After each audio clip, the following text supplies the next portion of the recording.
तारीख 3 जनवरी 2026, जगह ईरान।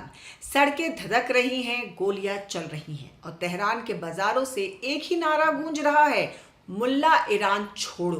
क्या 86 साल के अयतुल्ला अली खामनेई का साम्राज्य ताश के पत्तों की तरह ढहने वाला है? जिस ईरान ने दशकों तक अपनी धार्मिक सत्ता की हनक दिखाई, आज वहां का आम नागरिक सड़कों पर सीना तान कर खड़ा है।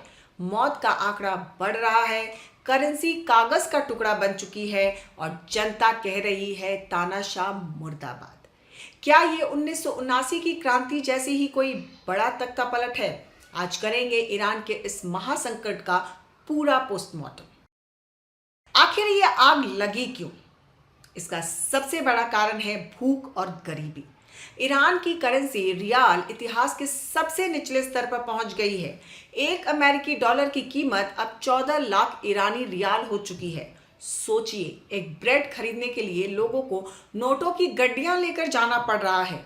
तेहरान के वो बाजार व्यापारी जिन्होंने कभी खामनेई को सत्ता में लाने में मदद की थी, आज वही इस आंदोलन की कमान संभाल रहे हैं।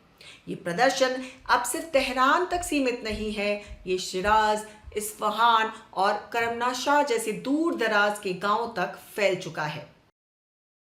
ये आंदोलन शांतिपूर्ण नहीं रहा। पिछले 5 दिनों में हिंसा इस कदर बढ़ी कि अब तक 7 लोगों की जान जा चुकी है, जिनमें प्रोटेस्टर्स भी हैं और सुरक्षा बल दोनों शामिल हैं। लोरिस्तान प्रांत का आजना शहर इस वक्त युद्ध का मैदान बना हुआ है।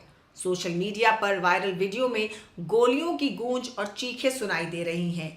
राष्ट्रपति मसूद पंजेशकियान ने जनता की नाराजगी को वैध तो माना है, लेकिन साथ ही सख्त कार्रवाई की धमकी भी दी है।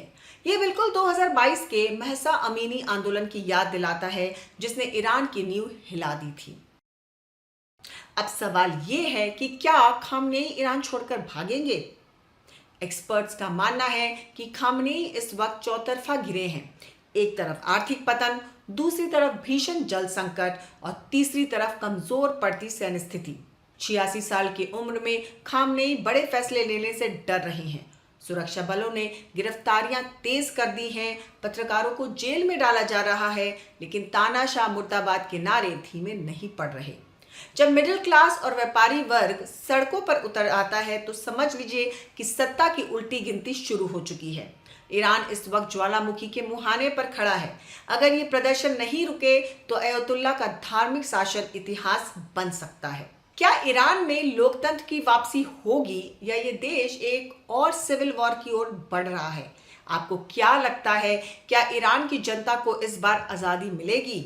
अपनी राय कमेंट्स में ज़रूर बताएं।